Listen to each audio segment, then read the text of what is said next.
Bună ziua, bine ați venit, bine ați revenit. Welcome. We are very happy to have today with us Marta Pajek, a Polish filmmaker. And we have Marta also in the festival program today at 5 p.m. So after you discover her process, we would like to invite you to join the screening at Cinema Euphorie at 5 p.m. today. And Marta is very interested. It's a person that is an artist who is interested in a diversity of topics and like dance, spirituality, psychology. And I think this is for me at least, what animation is about, like what the philosophy of animation is about, to bring together subjects, topics that look very far apart from each other, and through animation to be able to connect ideas and concepts that are not at the first perspective, they are not connected necessarily well. I'm going to give the floor to Marta. Thank you very much for being here. We are very excited about your presentation, and enjoy, everyone. Thank you. Thank you. Thank you for the introduction, and thank you for coming. After this long night last night, I don't hope you enjoyed. And because of the retrospective, the screening tonight at 5 of my films, Mihai suggested that the presentation would include also those early films and kind of my beginnings, which makes me a bit nervous. But I will try to tell you how it all happened that I took to animation and how I developed my film language, so to speak. And as I said, it makes me a bit nervous because in preparation for this presentation, I started to look through my student works, and you know, that's always a bit I wouldn't like to say embarrassing, but it's for me it's not often that I show my student stuff, drawings and things like that. I tried to search for drawings from the very beginnings, from when I was a child, when I was drawing, but unfortunately it turned out that somehow the drawings have been lost. So there is one mythical drawing of a cat in a Smurf hat that I tried to get from my parents, but it somehow couldn't be found. So you have to trust me that those drawings have been made. But yeah, to be more serious, I think that my artistic path, so to speak, started in childhood, in those childhood drawings. That was something that I really loved to do, and my parents and people around me somehow encouraged me and made me feel that it's something that I do well. So that's how I used to spend a lot of my time, and from an early age, I kind of knew that I want to have some kind of professional career in arts, which is why I decided to enter the Arts Academy in Krakow and the Faculty of Graphic.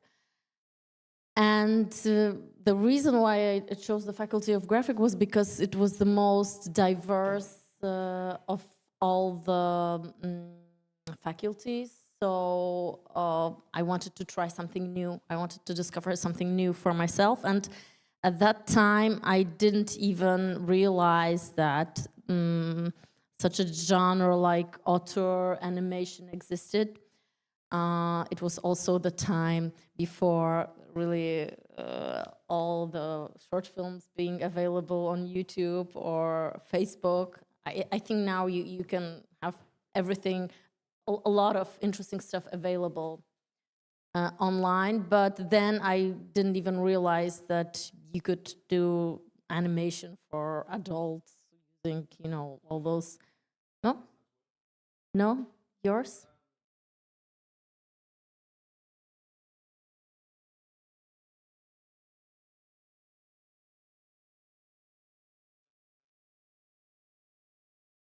Yeah, so that's why I came to the Arts Academy, Faculty of Graphic, and here is something that makes me feel a bit uneasy, but my student drawings.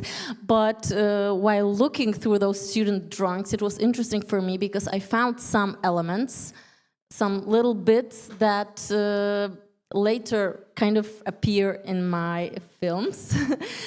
So here are some sketches. During that time, I was interested in painting, in lino cut, drawing, so also photography. So there were many kind of techniques that I could explore. And one of them was animation. There was an animation studio in the school, and here are also some of my student sketches, and I found that particularly funny because in the sketch on the right you can see like some fairy thing coming out of the window, and if you will come to the screening you will know why. It makes me smile, but I think it like also an interesting thing to me is that you can never understate the time that you spend developing when you're studying, because to me it's somehow felt that, you know, it's not yet that I will be doing the big important good things. It will be somewhere in the future, but now that when I look at it, it was already there that I was interested in some topics or some motives that later I developed. So yes, that's that time. And that time was also very important to me because, and it kind of fits to the topic of the festival, the dance topic, because I was involved in practicing contemporary dance at that time. It was a very big thing for me, and I was very much drawn to it and kind of thinking that, you know, there's something in it that I want to follow, maybe professionally. I was a bit torn between those, the still image and the movement that you could create when you dance.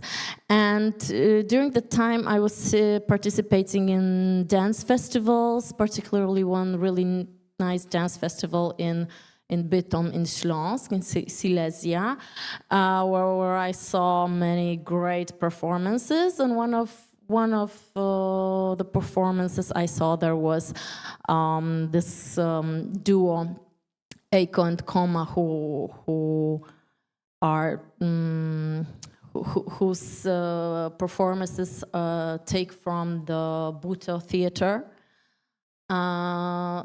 And I participated also in the workshop that they conducted. So that is something that was really inspiring to me at that time. And here we come to the moment where I found animation for myself. As I said, there was a studio of animated film whose head was Professor Jerzy Kucia, a big Polish master of animated film, a big also personality, very strong personality.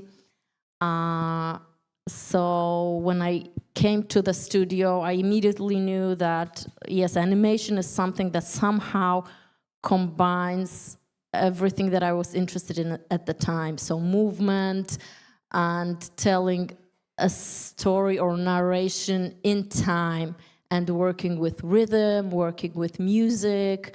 So it was kind of a bingo for me. And I knew that that's what I want to do.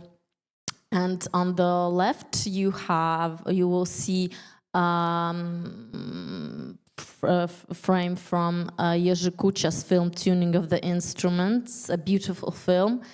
And as I said, I have to say that Jerzy Kucia influenced me a lot. Also because he was a very strong personality, artistic personality, and he was influenced his students very strongly. So a lot of the films were pretty much, I wouldn't like to say, you could see the influence. So, but I think for me the biggest influence on my films was how he works with the music, with rhythm and sound. So building a film like something that is organically built of image, sound, and rhythm. But Marta? Yep. So sorry, you will hear me a few times that it's, I mean, we decided that, so I'm not like that. In an interview with the late great director Susan Pitt, you said that actually at the time there was a lot of male director in Poland, and it was kind of difficult. So you say, yeah, I choose that path, animation, but it was already like a director, or because again you didn't have like a lot of women directors to look at the time. I'm not sure I understand. In the, you did an interview with Susan Pitt, and you at the beginning you said that, oh, thank you for your film, because at the time when I began, there was only male director and no woman director. Yeah, actually, when I was going through this presentation today, I thought I should have shown Susan Pitt's image, but I will get to that in a moment, because yes, the big male directors, the masters. So on the right, I had an opportunity to go to a 3-month scholarship in Finland, Turku, where Priit Pärn was teaching at the time. So that was another important moment for me, because as you can see, the images, even by the images, they are very different. And also by the approach, it was a completely different world. Priit was very much focusing on developing the story to an almost abstract level. And to me, it was important because I could step outside of this magic Jerzy Kucia circle where we thought that we were very much, our own individual artistic personalities. But then you step out and you see that, I'm doing something pretty much limited to what I saw in the studio. And as I said, it was time before you watched a lot of stuff on Vimeo, so you knew what you saw at school or at a festival. So that was a great experience for me. This is still from my favorite film of Priit Pärn, which is Hotel E. And I think that from that point I kind of felt more confident to search for my own language. And during that time, I started to make my first film, which was After Apples, which you can see tonight. And it's my first animated film, and I kind of feel very sentimental about it. But it's also, you can see that some subjects that I kind of touched in the first film, they are developed and they kind of are transformed and resonate in later films. So sleep and those unexplained metaphysical situations, so to speak, but things that I cannot understand, things that go beyond the rational. So this is a frame from After Apples, and it was possible to make it in a relatively short time. The animation was done in Turku, so in less than 3 months, because the whole film is built on loops.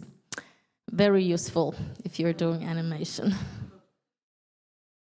Okay, and here is a film that will not be shown tonight, because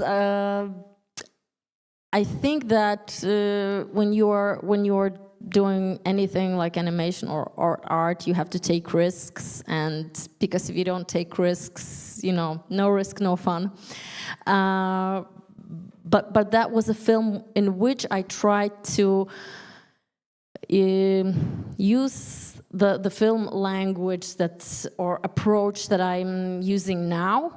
Leaving a lot of space for the audience, leaving a lot of space for the interpretation, but somehow in this one it was too much. It was, and I feel that it didn't quite click. So yes, I decided to skip that one, but it was a valuable lesson. And as you can see, I used pixelation here. It was also a result of my interest in dance, and I worked with a choreographer friend who was the actor. So it was a very interesting experience. Yes. And now we come to and that was my diploma film, Next Door. And this is Sleepincord, my first professional film. And as I said, those mistakes that I made in the diploma film, I felt that I kind of learned my lesson. And in Sleepincord, I managed somehow to carry the film towards the end in a way that it works, and it resonates in ways in which I wanted to resonate with people, with the audience. And here we have some sketches, design sketches for the film, which you will see if you will come to the screening in the evening. We don't have much time, so I will not play parts. But as I mentioned before, I was inspired by the Eiko and Koma duet. And during a class they were giving, which was called, it was a very nice workshop, it was called the Sleeping Class. And our task as a participants was that we were supposed to move or act as if though we are sleeping, and we had somebody, a partner who was helping us to, for example, if we were moving, they were helping us to move the hand or support the head, so this kind of helper. And then we switched in pairs, and then we kind of improvised on that. But what I found really interesting in that exercise was this idea of this helper, of somebody who is watching over you when you are sleeping. And on one hand, I was thinking that it's somehow comforting that there's somebody watching over you. If you fall, they will catch you and make sure that nothing happens to you. But on the other hand, it is somehow creepy because you don't know what they might do. So this kind of tension between those two roles of this helper made me come up with the idea for Sleepincord. Yes, and you can see more or less why. This is a woman sleeping, and there are people who are there around her. And there's another sketch for the film Sleepincord. The film Sleepincord was quite, for my standards, it was quite well received. It was quite successful. So it was a kind of good opening for my, so to speak, career. But somehow there should be a blank image here, because for some time I really didn't. I wasn't very fruitful, focusing on trying to find professional work as kind of commercial animator or designer. Little to say, it didn't work very well. So at some point, I decided that what I do best is such auteur animation. And I decided to make, I wanted to make something that would be longer or bigger than a short film, because I felt that this cycle of, writing a short film, then making the short film, and then it's being shown, and somehow it's really exhausting, but at the same time, it's not very effective, I felt, and I wanted to tell a bigger story, but at the same time I felt that the language I use is not really suited for a feature format. So I felt that it would be too tiring it requires reading a lot of the symbols, maybe metaphors.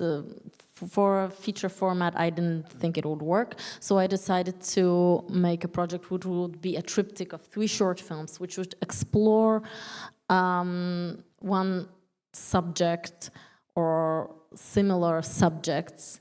And that's how I came up with the idea for the triptych Impossible Figures and Other Stories, which is inspired by the concept of the impossible figure. This is not, of course, my concept. The design, the person who came up with those objects was Oskar von Reuterswärd, called the father of impossible figures. Again, a guy.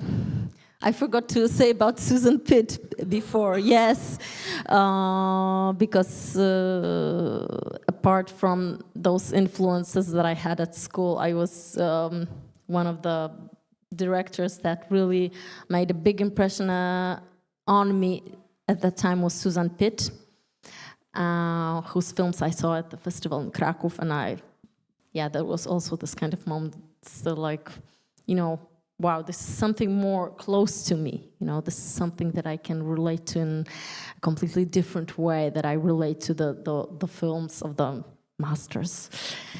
Just Marta, just at that time, the dance was over, or because you said this commercial part, did you think, oh, maybe I will go back to dance and maybe do that professional, or no, it was like... No, I think it was kind of like fading away, taken over by, life and bills and kind of, trying to get a kind of, make a living out of doing little jobs.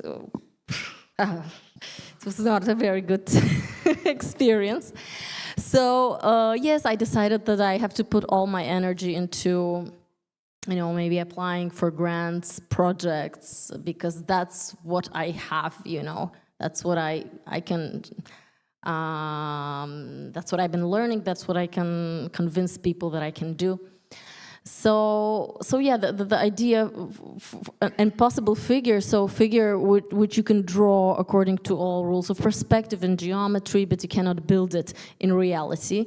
And just one day, I decided to, I think I was applying for a residency in Fontevraud, and I had all kinds of ideas that were kind of, circling, but at that point I felt that, no, maybe it's not good enough, maybe not yet, maybe this, but, reality, and I decided, yeah, that's now I have to do something with it and make a decision. So I came up with this concept. And I find this impossible figure particularly interesting because when you're looking at it, you are trying to, it makes me feel frustrated because I'm trying to find a way to make it, find the logical explanation and to make it possible. But when you look, keep looking and keep going further and further, you are kind of in this cycle of failing and not finding the answer. So I wanted to make 3 films that would resemble such situations in life, which I felt somehow resonated with me, situations of things that should be simple, things that should work, but when you're in it, when you're in the situation and you're getting deeper and deeper, and turns out that you're meeting obstacles and illusions and traps. So that was the basic concept, and generally how I built this triptych was very much from the outside. So I had this idea of those 3 parts that would be happening in 3 spaces that would somehow together form like a box structure. So there would be part 1, which would be the city, taking place in the city, part 2 in the home, and part 1 in the space between 2 people. So it was pretty much built around the concept also of space. Yes, and I got the residency in Fontevraud. So I think if you went to the competition screening last night, there was the film None or Never, which was also done in Fontevraud. It's a really nice residency, a month-long residency in a monastery in the middle of the French valleys. So it's 12th century monastery. It's beautiful, and somehow the ambience and the ability to kind of detach from your normal life is really good. It's serving well for writing a film. So that's where I was developing this part 2 of the Impossible Figures and Other Stories triptych, which I decided to do first. The one with the house, the impossible house. So here you can see I'm working on some sketches. So when I had the house, I decided that I need something to... the idea was the impossible house, so a house that is kind of morphing, a house that is not really moving, you don't really know what the geometry is. And when I had this house, I felt that I need to look for something that would show, that would trigger all those impossible qualities, features of this house. So how do we see that it's should it even bother us that it's like moving, or that the floor is not even? And that's when I came up with an idea that I got from a dream that I had. And here is Francisco Goya's how to say, print or etching, I think. The reason of sleep produces monsters. I don't know the proper translation in English. Yeah, and in this dream, I saw a woman who is walking in the night through an icy pond, and she's carrying an egg. And of course, the pond is slippery, the egg is fragile, so there was this kind of fear that she will fall or I will fall, and the egg will break and the ice was cracking. So when I had this dream, I felt immediately it was kind of like making me think about maybe I can use it in a film, but I thought at that time that it was it was not enough for a film, and that it was too much to me limited to this concept of fertility, which I thought was interesting, but I didn't feel that it was enough for me, you know. So when I worked on this concept of the impossible house, suddenly this I remember this dream and this egg, which is, you know, rolling and is fragile and you don't want it to break, somehow made the perfect object to fit in this house, to reveal all these evil qualities of the house. And when I was thinking about the house, I was also inspired by Maurice Cornelius Escher's drawings or etchings. Here, as you can see, these kind of impossible staircases, and that led me to his patterns, which I figured that the house could also be covered in wallpaper, in patterns which will be morphing, and which through this morphing, the pattern, the images will give us a kind of commentary to what our protagonist is experiencing, and also act like a kind of Greek choir that comments what is happening. So I started to search more on the pattern topic. Here on the left, you can see more patterns by Escher, more repeat patterns, and Japanese patterns were also a big inspiration because they are beautiful, simply. And yeah, that's one of the sketches for the patterns, which I didn't use because it's not a repeat pattern. Somehow it was difficult to create a repeat pattern from this, but this element appears at one point, but it's not like in this form. So that is one of the patterns that I created for the impossible house. And yes, and Fontevraud. And Fontevraud was also really nice because somehow we were forced to focus more on analog, on working analog than using a computer.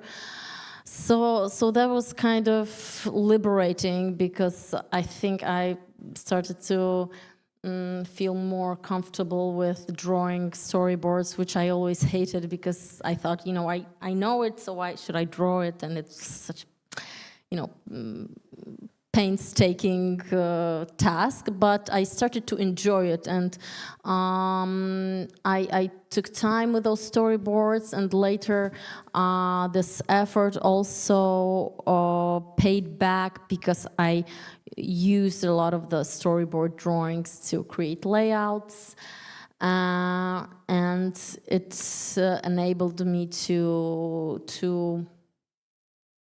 tell the story, to plan the story in quite a precise way.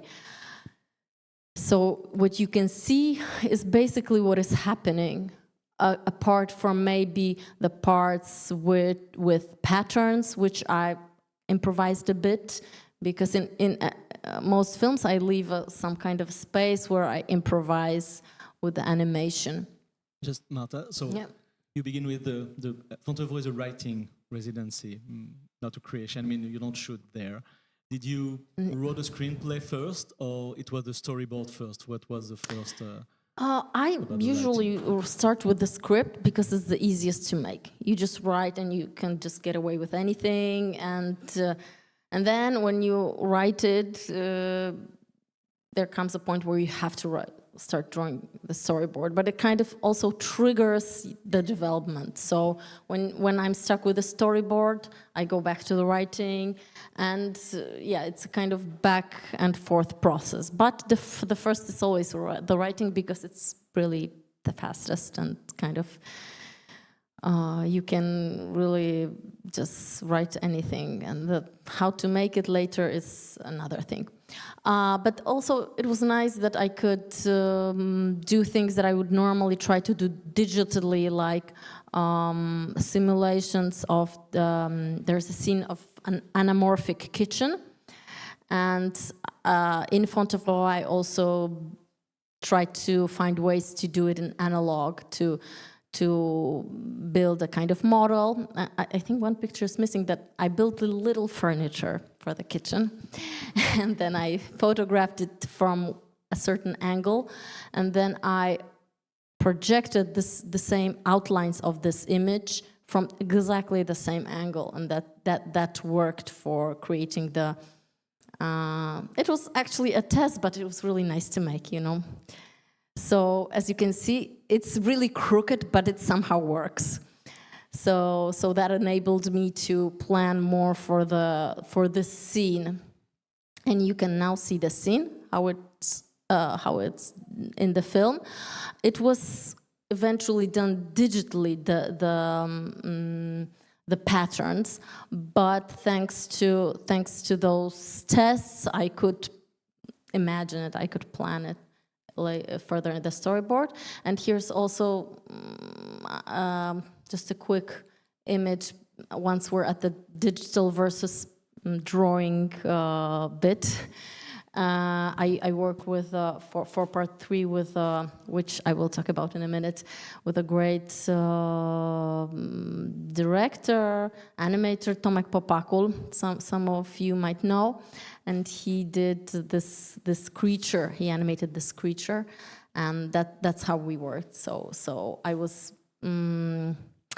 sending him drawings and with little remarks like, this is something like a head, this may be a hoof, this is just like a bag of muscles, and this is like a shoulder, and it transforms into a knee, you know, something like this. So, and he created later something like a 3D model of this creature, which you can see in the film also.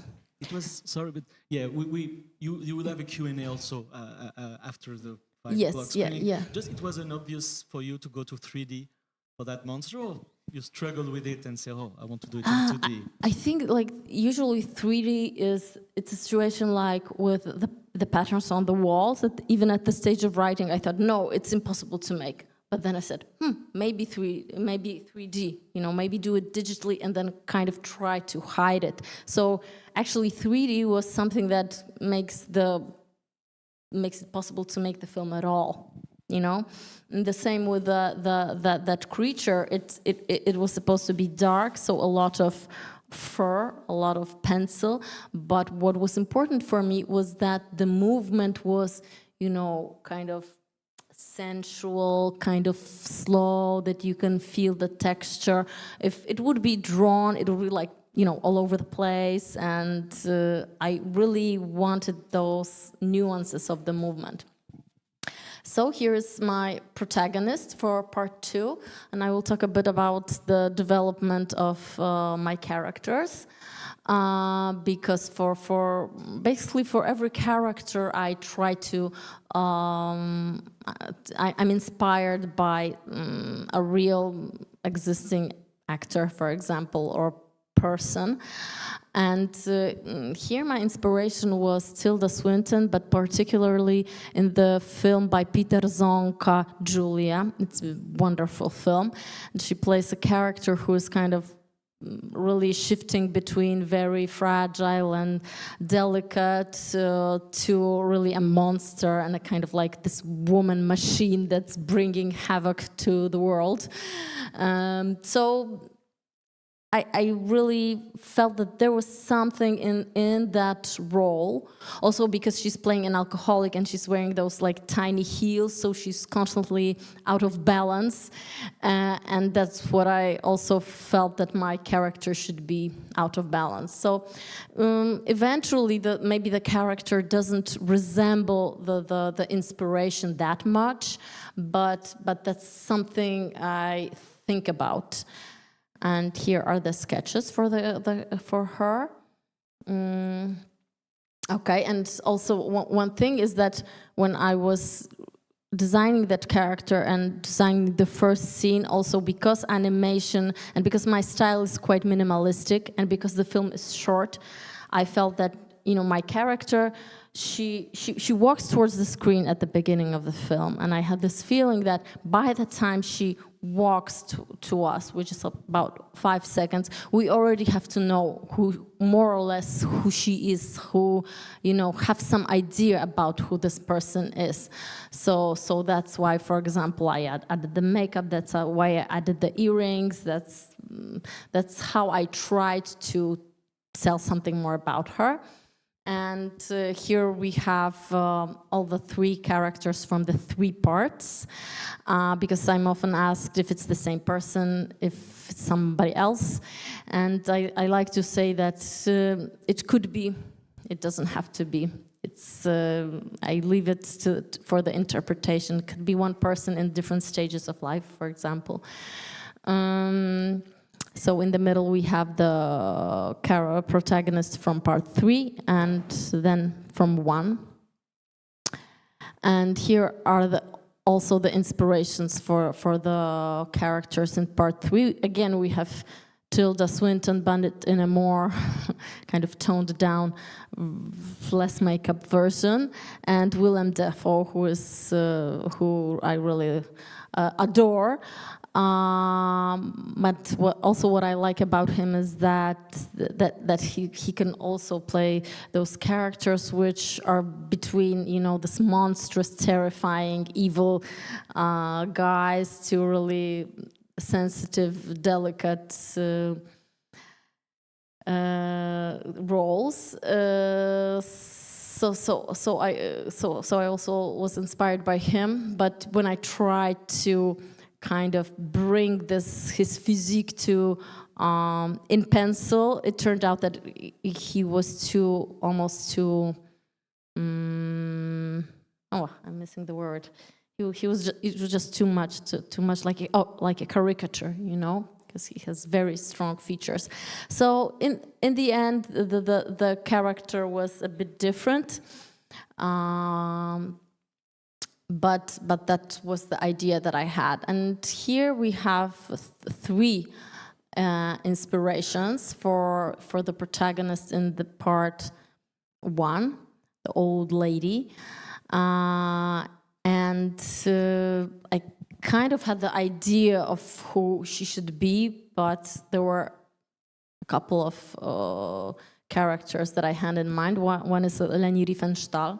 So also this kind of person who is a bit controversial, you know, we don't really, you know, she's a great artist, but at the same time she has this really dark, you know, controversial, problematic past, and a kind of diva as well.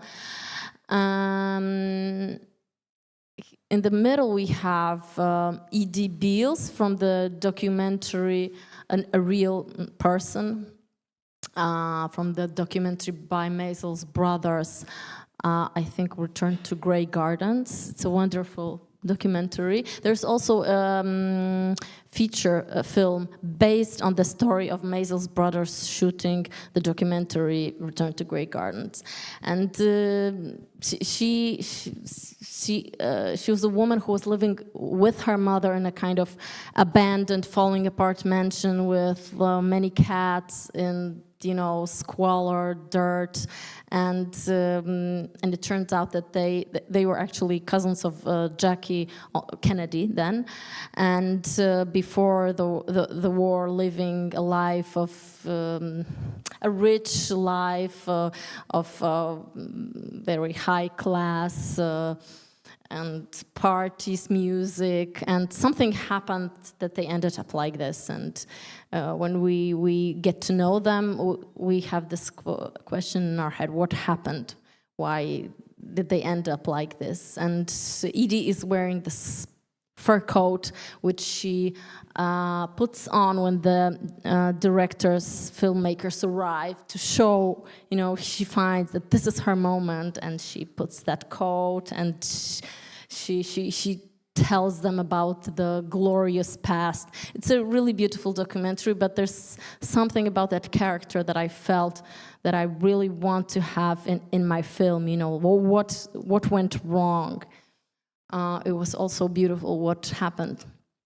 And the other is the character played by Gloria Swanson in Sunset Boulevard. I think also a similar story of a kind of diva who is forgotten and kind of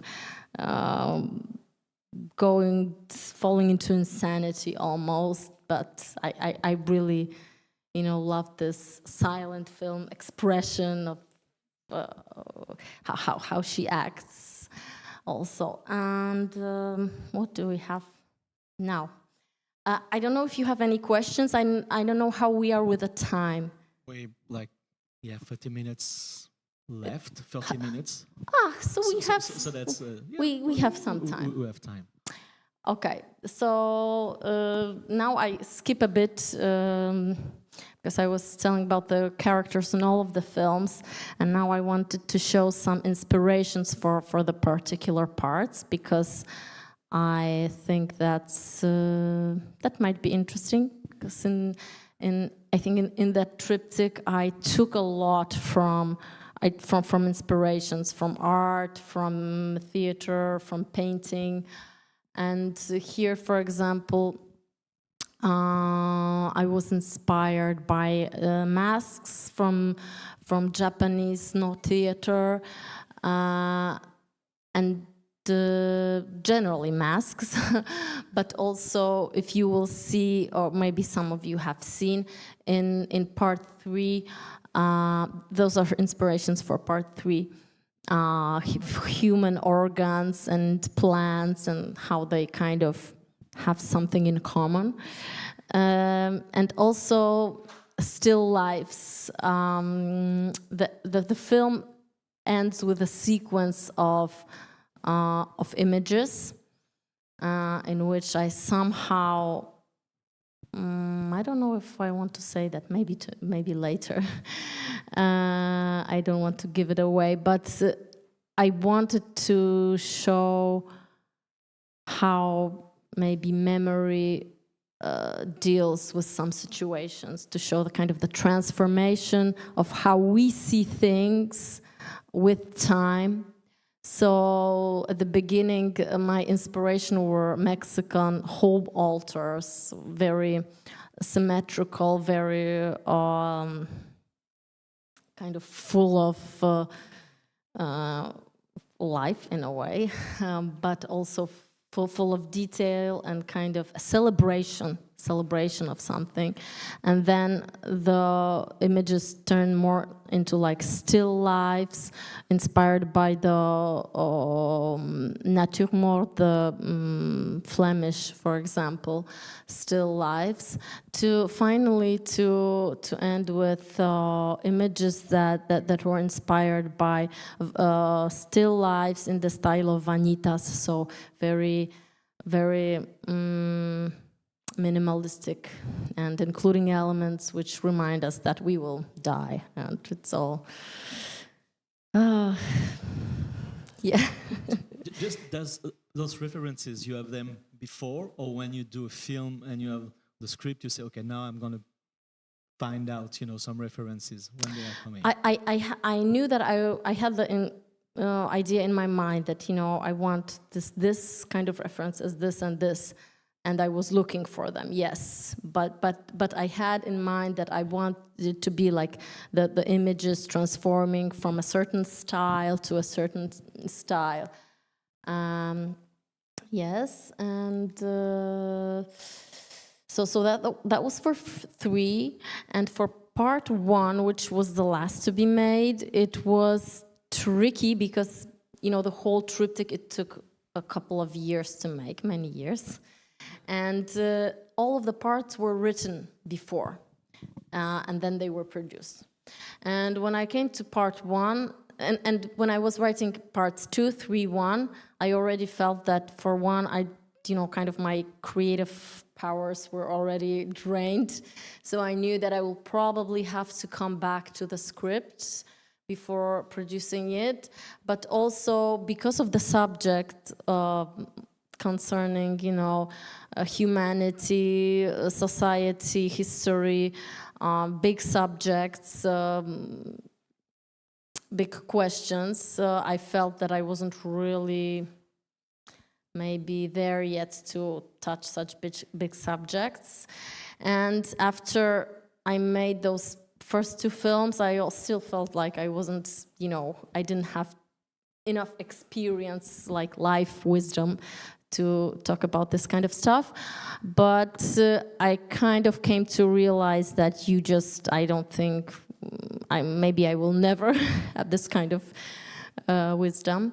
But I decided to tell the story, but I have my feelings, my fears, that is what is authentic and what is real. So because in the film, the main character really is, apart from the protagonist narrator, who is kind of our guide through this world, the protagonist or antagonist, I don't know, is the city. And because, a city is something that, unlike a real person, I think it's more difficult to create a situation where you identify or connect on a kind of more emotional, sensual level with the city. So I try to build the city from images that I knew from architecture, from art. I built this film from various inspirations, which I will talk about now.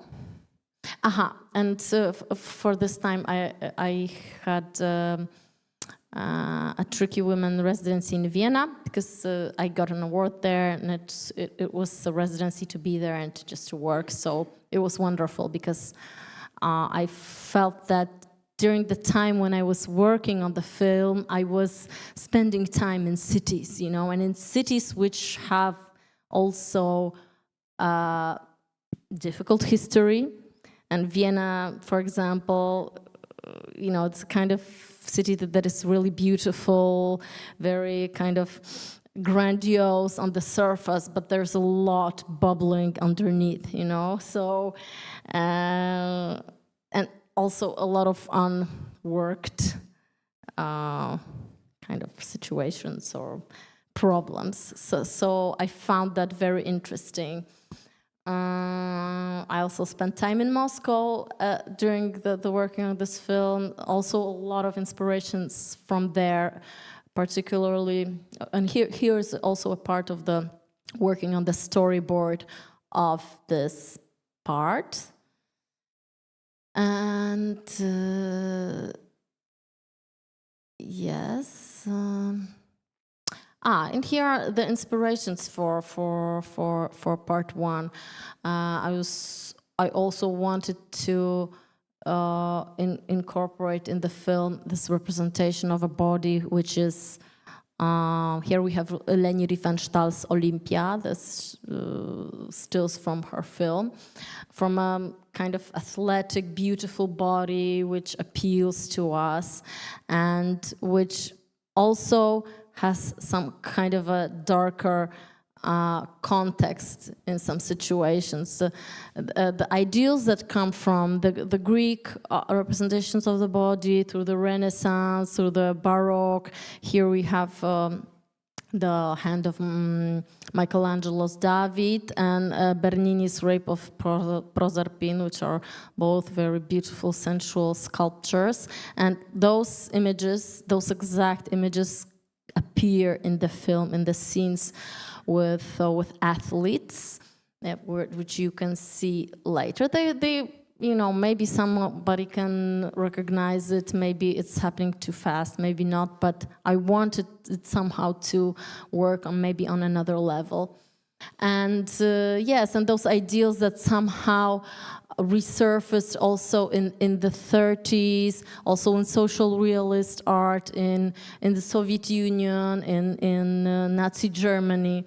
It was the ideal of the fit, the physically fit, beautiful, perfect body. And here are some more images for the inspirations for the city. I was inspired by, for example, utopian architecture. Here we have a design of Lisicki, which was never made, never created. Here, Luis Barragan's buildings in Mexico City, and my favorite is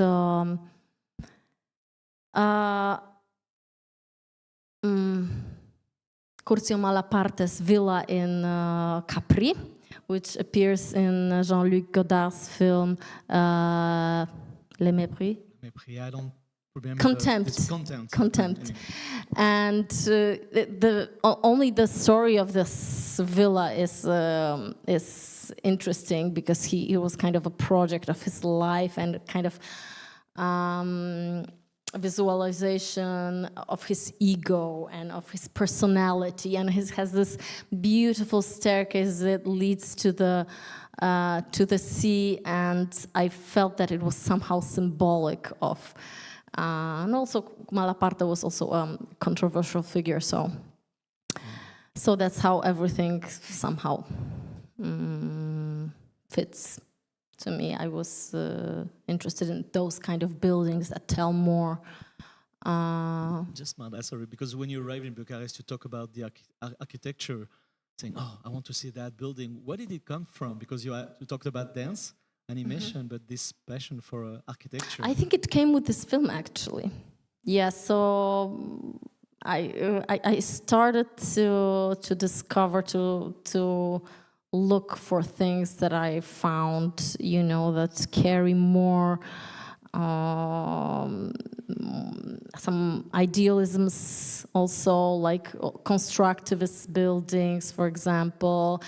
And I was interested in that aspect of architecture as, carrying something more, So yes. And I think, Bucharest is amazing in that sense. And I think the last maybe picture because we will have some questions, or I hope so, yeah. If we will, if not, I can wrap it up.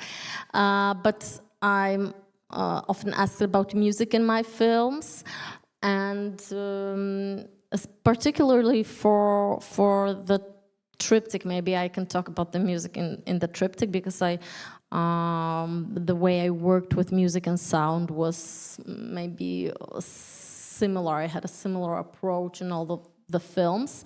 Generally, what I said at the beginning, that because of maybe Jerzy Kucia's influence, sound and music was always really important in my films, and he really was very, very putting a lot of weight on this.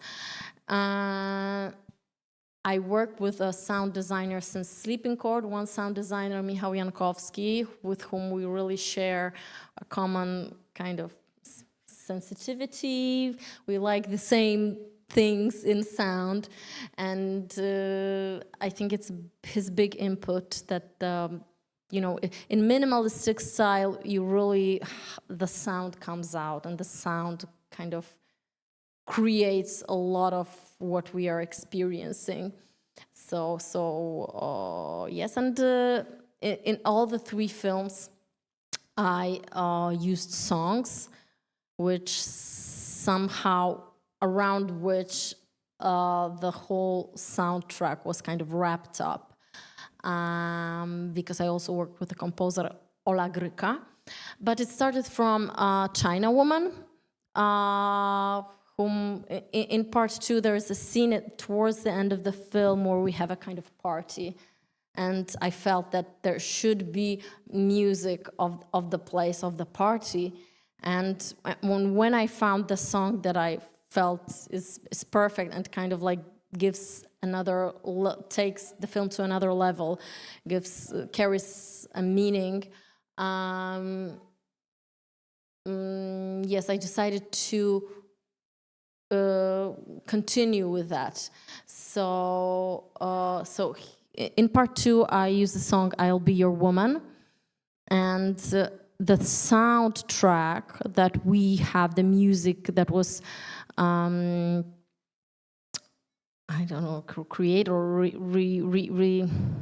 mixed, or I don't know, by Ola, was we're using several. A bit from the song from the beginning, which is slowed down, extremely slowed down, and kind of reworked by Ola Gryka. So that's kind of the thing that we did in 2, and we repeated this this trick in part 3, where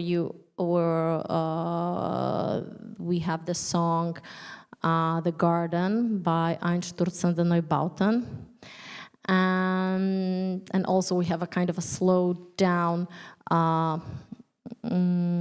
first sounds which appear, which kind of go into forming the song at the end.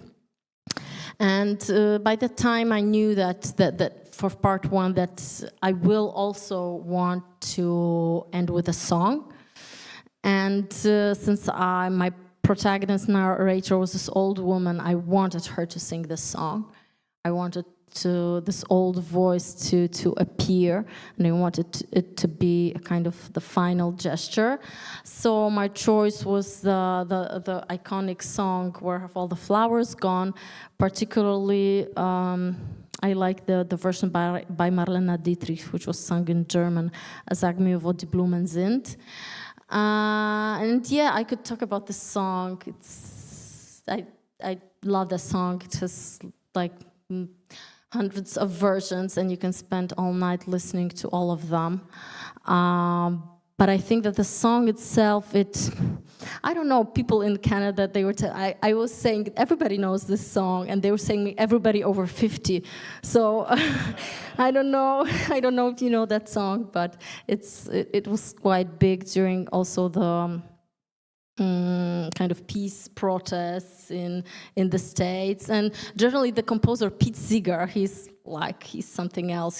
He was just like, he was working at some point with the NFB, and they had to schedule with Norman McLaren, his recording somehow between him being in jail because of the protests. So he was very, very active. And actually, I found on YouTube him saying that the best version is Marlene Dietrich's version, which I agree. But still, there are many. Even Einstürzende Neubauten did one. And the interesting story, just to end it, about the song, which I really liked and which I discovered while kind of researching the subject, was the way he came up with it. So he was traveling on a plane, and he was reading, I think, Sholohov's Silent Dawn. And in it, there's lullaby sung by the Don Cossacks, which is really beautiful. It's called Kaloda Duda. And it's the lyrics of this lullaby, it's something like, where have the geese went? The geese went to the gate, and where is the gate? It was taken by the river. And, it's a very similar concept to this, where have all the flowers gone? Like, where have all the flowers gone? They were picked by the girls, and where have the girls gone? They were taken by men, and where have the men gone? They were taken by war, and so on and so on. And I found this lullaby even more beautiful than this where have all the flowers gone? But so he took this really sad song, and for the melody, he took some Irish folk song about a lumberjack loading hay, really like very upbeat song, and he kind of slowed it down a bit and combined it with those lyrics, and that was always kind of the appeal of the song that I felt, that you have this.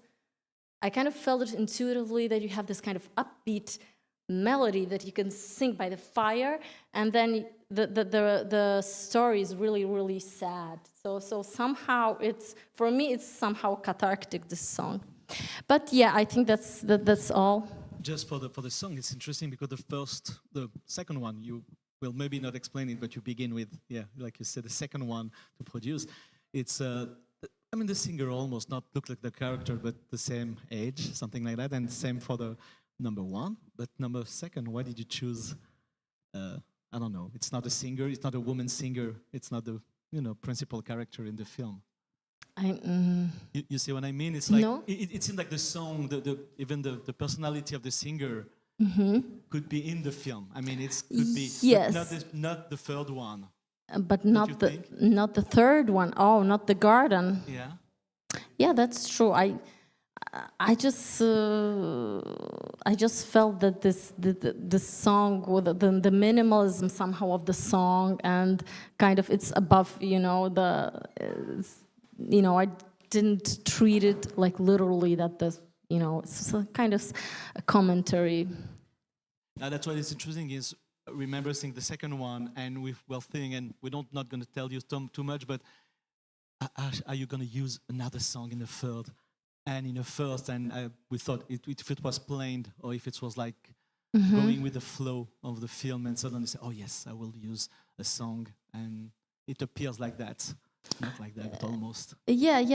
You mean with the part one, the old woman singing? Yeah. I mean, with part three, we kind of actually, I wasn't planning it at the beginning, but there was some kind of a presentation that I had for some pitching or something, and I had an excerpt from the animation that I did, and I wanted to add some music so that it looks well, and I decided on Silence is Sexy by Einstürzen de Neubauten, which is a beautiful song, and it's, because it was a sexy moment, so I really liked that kind of atmosphere and the sensuality. The song starts with the lighting of a cigarette, and we hear this sound of a lighting cigarette, and there's a lot of silence, so I really loved it.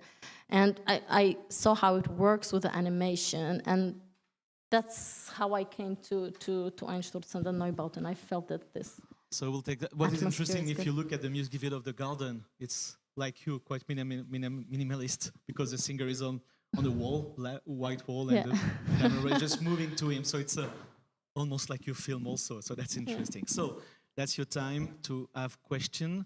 That was we have a lot of things in it. I mean, I'm not the only one asking question. Again, still. I'm sure, no, you don't. We can also leave you to watch the films, and then do I'm happy to answer questions either somewhere or after the screening. Okay. Yeah.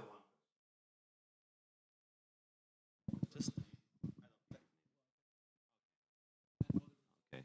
So my question is regarding the script. How free you are regarding the form of the script? Like, there is a classical form, interior sequence one, whatever numbers, and then because I studied also script writing, there was this exercise we found it difficult, but now I find it very interesting when I try to explain to students what it does mean. There is a sad woman in the room.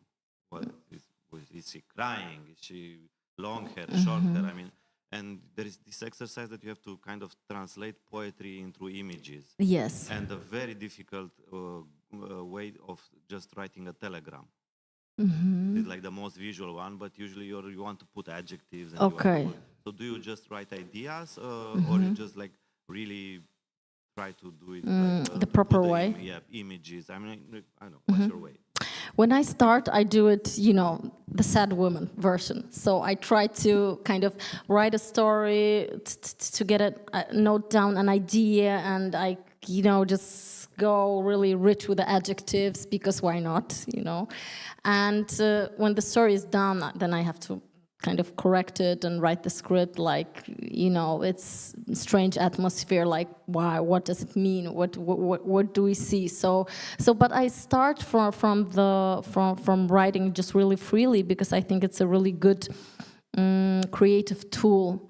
And also when I was working on part 2, for example, it was in Fontevraud, a good trick for me was to rewrite the script in English, for example, because somehow the way the language works is different, and it triggers different parts of your imagination. So suddenly you come up with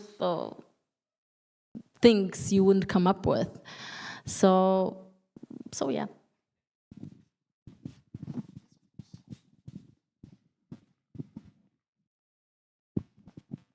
Hi, just a practical question. Did you work alone on all the films, or did you No. have? Okay, so can I ask, like, how many animators you had, and how long, like, each section took? Sorry, More or less 1.5 years. For part 1, my daughter was born during the making of the film, so it was kind of, there was a break, but more or less it was 1.5 years in total. As for the amount of people, I have had a producer, one producer, Animon, and on part 1 also a co-production with NFB, which was a really great experience. And it depends, because, for example, for part 2, which was done first, we had problems with finding animators, which was generally at some point a problem in Poland. So, you know, we had somebody do a little bit, somebody do a little bit. So I don't even remember how many exactly. For example, for the part 3, maybe 4 people. Was Alexander? No, he wasn't working. 1, 2, maybe 3, 4 people, plus 3D. So it depends. In Canada, I went to Montreal to work on a part of animation, which I wanted to do because I wanted to be there and kind of experience the whole place. There was a team there also, 3 people, 3 animators, drawing, and 1 animator doing 3D, because there's also a lot of 3D city and stuff like that. So yes, I was very lucky to have a lot of help, and I think it wouldn't be possible to make this without this help.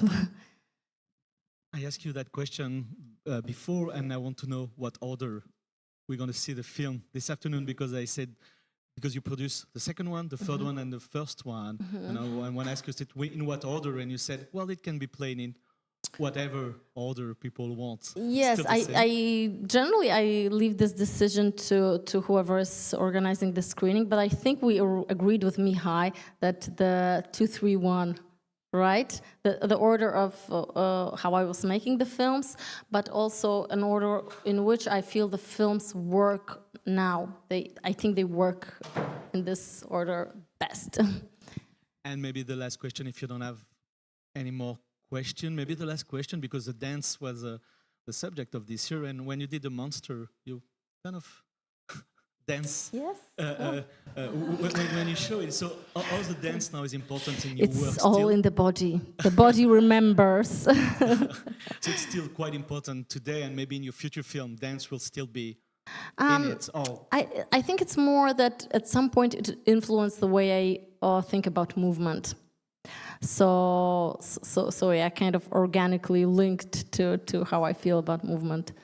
It's interesting because Jean-Charles Mboti-Malolo is also here, and yesterday was also that at one point he couldn't stand being seated, and there was a question, and he had to go out and just like express himself by his body also. And I think it's important when, again, animation people just tend to stay, I mean, you know, with your paper or computer, and so you need your body to move. Yeah, it's kind of a paradox that you create movement and you are still. It's like... So thank you so much for this presentation, and we'll see you this afternoon. Thank you. Thank you.